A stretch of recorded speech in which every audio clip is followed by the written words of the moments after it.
उत्तर आपण याच्यापेक्षा मोठी अहिल्या मातेंची जयंती आनंदात साजरी करणार आहोत. कोणीही जागा सोडू नका, आपल्याला विनंती आहे. यानंतर भव्य मिरवणुकीची सुरुवात आपण करत आहोत. अगदी काहीच मिनिटात.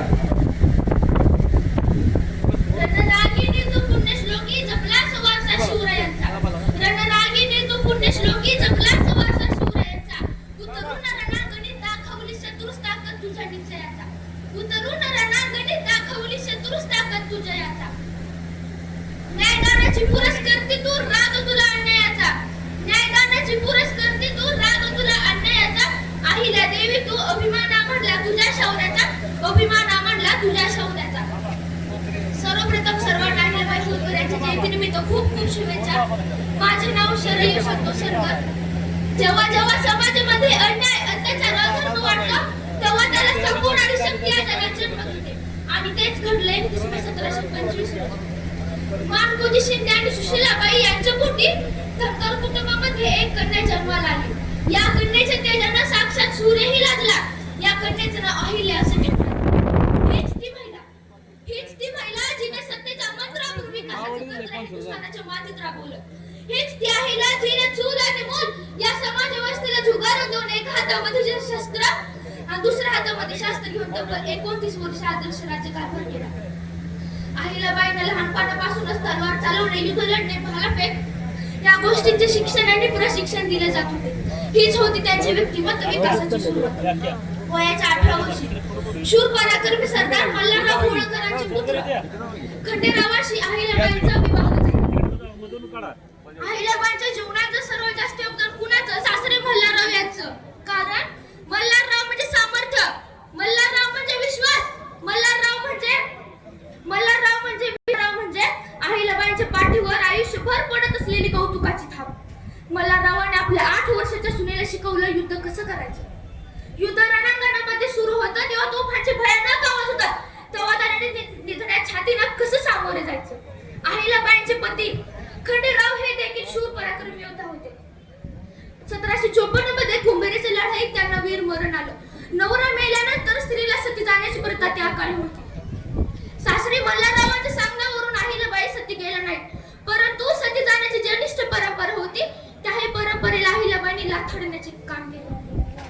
होळकरांनी हे राज्य कुणाची गुलामगिरी करून मिळवले नाही, तर तलवारीच्या पाठीवर आणि मनगटाच्या जोरावर होळकरांच्या वंशजांनी हे राज्य मिळवले आहे. आतापर्यंत सर्वात जास्त संकट कोणत्या राज्यकर्त्यावर आले असते तर ते अहिल्याबाई होळकरांवर. अहिल्याबाईंच्या हयातीतच नवरा खंडेराव, मुलगा मालीराव, सासरे मल्हारराव आणि जावई यशवंतराव यांचं निधन झालं. राज्यकारभार पाडण्यासाठी कुणी पुरुषच उरला नाही.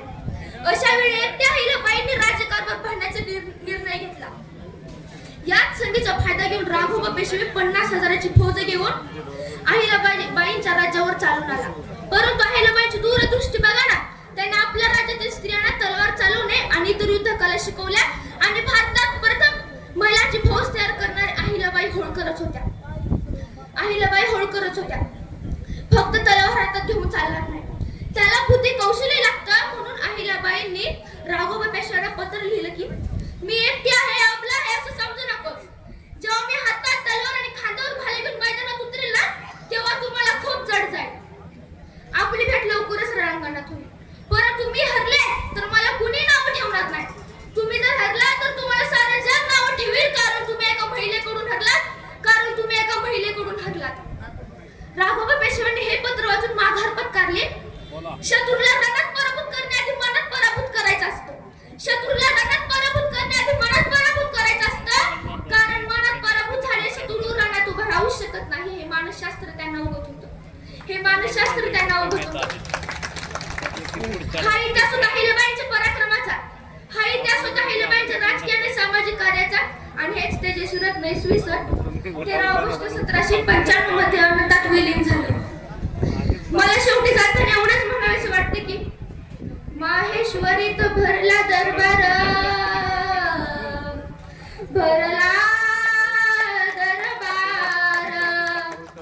माहेश्वरीत भरला दरबार, अहिल्या करती कारभार. माहेश्वरीत भरला दरबार,